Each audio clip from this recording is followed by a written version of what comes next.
we look at this scenario as far as football's concerned, and your argument is this, insofar as I've understood it. You're good enough to be good enough to be the players and the singers and entertainers, but never good enough to be the impresarios. And that's because of racial bias, and that's because of the outlook of the structure of society, whether you take it back to the Magna Carta and the construct of society as a result of that, or you build it up through critical race theory, or you build it up to the construct of this country's outlook. And I agree with some of it, but then I look into sport, because we can't fix society through sport. Absolutely. And neither should we have to. Pretending that, and neither should we have to, by the way. Absolutely. I agree with you. You equate the lack of opportunities that you had through managerial positions. Not just me. But let's just deal with you. No. Because what you're doing, and then you'll say, oh, because you failed or whatever. Forget about me, because you have.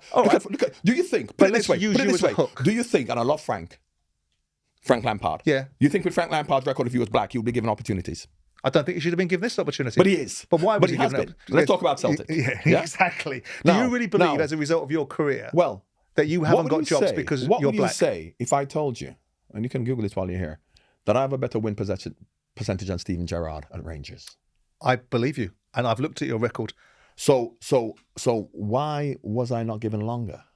I don't know. You're going to tell me, I hope, because a 65%. Well, I suppose I've been telling people for the last 20 years, and every time I say this, they go, well, you tell me. Because everybody, me included, goes, well, if you want to have role models in football, if we're going to make this argument, because I used to have this argument with Ian Wright about role models, some of them might want to be successful every now and again. Like John Barnes, he had a chance at Celtic. And then I go and look at your record and go, well, that's not right. He got a 65% win record, and then he got this moniker of losing to Inverness Caledonian Thistle, whatever it was, and they gave the supercalifragilistic atrocious or whatever it was, right?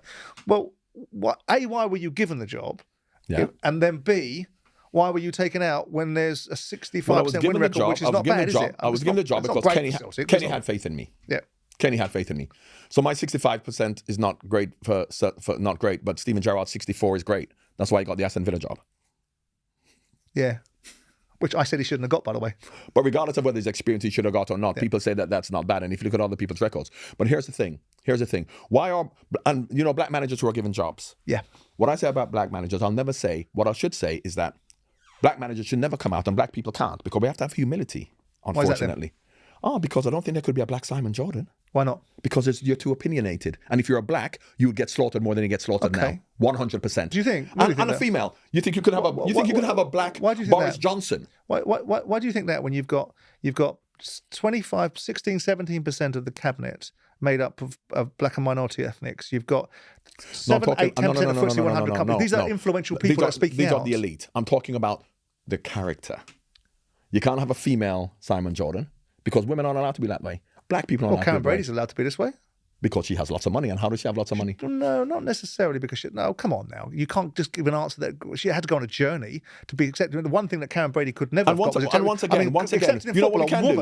And of course, and you know what? We had Obama as well. Isn't it great for black people? We had a black prime minister. You can't give individual examples and then say, oh, well, women are okay because look at Karen Brady. Well, I can look at Lorraine Rodgers then. There was a trend, it was great. Okay, you can give 3 or 4. I can go on listing successful women. You can't. Like you just mentioned 5. Thatcher. Like you mentioned 5 black. Theresa May. Oh, right. We can keep on talking about successful women. Keep going. Anita Roddick. We can keep on talking about successful women. No, we're not successful women. I'm talking about the characters of them. But their character was what made them successful. So, how many have we mentioned in terms of how many white men have there been who've been successful? And how many black men have there been successful of that ilk? You tell me that if Obama had the character of Donald Trump, he would have survived. Or if Rishi Sunak, forget about Rishi Sunak, like Boris Johnson. Yeah. So therefore, white men are given longer and given more leeway to be arrogant, to be whatever they want, and because they're go-getters, aren't they? Right. If you're black, if you're female, then you can't be that way. And this is obvious. So. Well, it's not obvious. It's obvious to you. It doesn't feel obvious to me. But it isn't obvious because you're not affected by it. Well, I'm as affected by someone that's arrogant or confident or assertive as the next person, but I'm not affected by arrogant and assertive and confident people. And I don't care if they're black, white, orange, or green. I'm not talking about you. I'm talking about society. Society would not accept. Society would not accept. No, you're not. Society would not accept a black Simon Jordan. 100%. That's your view. And they would not accept a black Boris Johnson. That's your view. You think a black Boris Johnson? Or a black Donald Trump. I do not, to be fair, I don't think we should accept a white Boris Johnson, quite frankly. That's a different discussion entirely. But we do, don't we? Well, To some extent we do. We Yeah, do. but we didn't for And long, with did Donald we? Trump. But we didn't for long, did we? Yeah, but we do. We didn't for long. So these are the issues. Now, what I was going on to say, what we should say as black managers is that, and if you go, we couldn't be as good as white managers. Well, what? Because you think you can be like Alex Ferguson, black. Well, you know what we should say? We should say we can be as bad as as white managers. We can be as bad as white managers. You know what that means? When we lose our job, we get another one. Then we get another one. Then we get another one, having failed. But you do. Who does? Chris Hughton, Paul Ince, So go on. Keith Alexander. I can pull out my pad in a second. Pull out About your pad. 7, 8 of them. 30% black, and he can manage 7 and 8 out of thousands of managers But over the last 20 years. I go back to, you didn't answer my observation then. Which is what? Why are we not got a pipeline? If the statistics that came through... It is not a pipeline. Well, It is not a pipeline. Let me tell you, because you asked me about it, and I'll tell you why.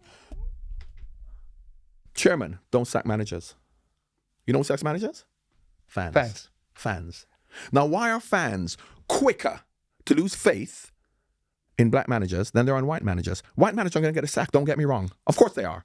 And the solution, very much like trickle-down economics, doesn't work. Yeah. Trickling down, putting a black man in positions of power doesn't work either, because they have to be beholden to the fans. So, Tony Fernandez, man of color.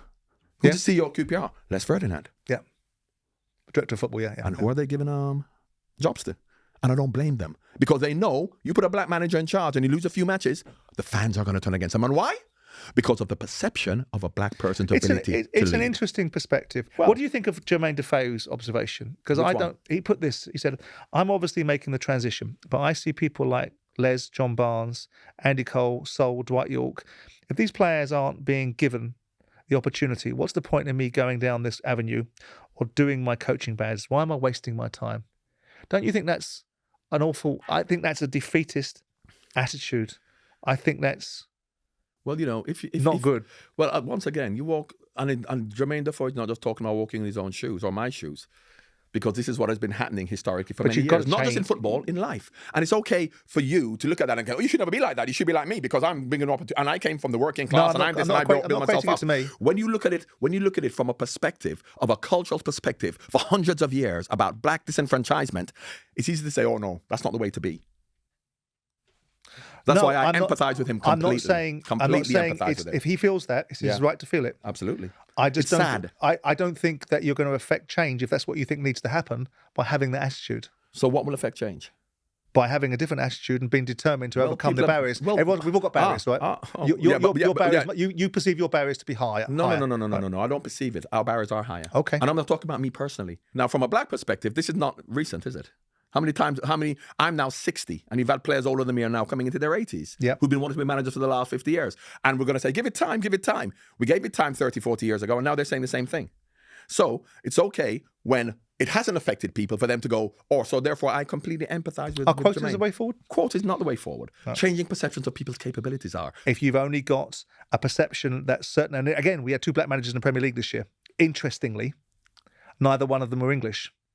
And then what bias does that particularly lead us towards? Of course, this is the whole point I'm making, because of course Patrick is exotic. He speaks French. He speaks in language. Vincent Company. Because he just might have done a decent job at Nice. No, he didn't do a great job. No, I didn't think he did much of either. He didn't at New York, Red Bulls, wherever. And Vincent Company didn't do a great job at Anderlecht. No, he didn't do a bad job. Hang on a second, Anderlecht are going to be one of the favourites. Hold on, because I made that argument. When Burnley put him in place, I was the first one to go, we ain't done a great job at Anderlecht. Then I looked at it and went, actually, not a bad job. And not a bad job for a championship side that needs to rebuild. Regardless, it's very similar to when I talk about white English managers and white foreign managers. It's a similar thing. Jimmy Floyd Hasselbeck, foreign. Patrick Vieira.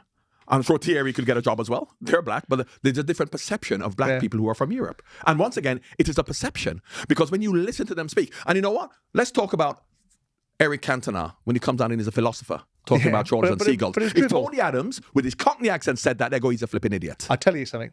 We'll get on that. I interviewed Tony Adams for a Palace job, and Tony Adams phoned me up and said to me, and I thought, I didn't know who it was. He phoned me up and I thought he'd swallowed the Friedrich Nietzsche book, because he started to quote the principles of life and the values of society. And I said to him, what the fucking hell are you talking about? I said, am I talking to Tony Adams? I said, you will never be a manager, ever. Right? Not in the elite leagues, because you just don't. I don't even know what the fuck you're talking about. And he turned around and said, "Oh, no, That's the Tony Adams. Now I got Tony Adams. No, Now I got him." but if Eric Cantona was doing it because of his French accent, because I have this conversation to my wife all the time. I said you were funny too. I say this to my wife all the time. Why? And the perception, once again, maybe not so much now because we're in a multicultural society and we're the globalized world we live in. But I remember when I first came, they talk about Frenchmen are sexy. Listen to their accent. Yeah. And Frenchmen are David, sexy. you know No, that. they're not. David Jonah happens to be sexy Tried to because of the way nick he my looks. girlfriend But what once, I'm saying but is that's a that different discussion. we have this perception of Frenchmen and Italians had style because Italians.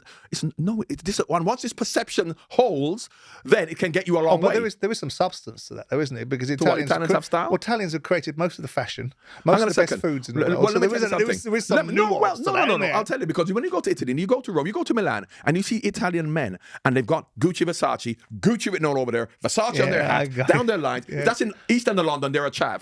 But in Italy, they've got style.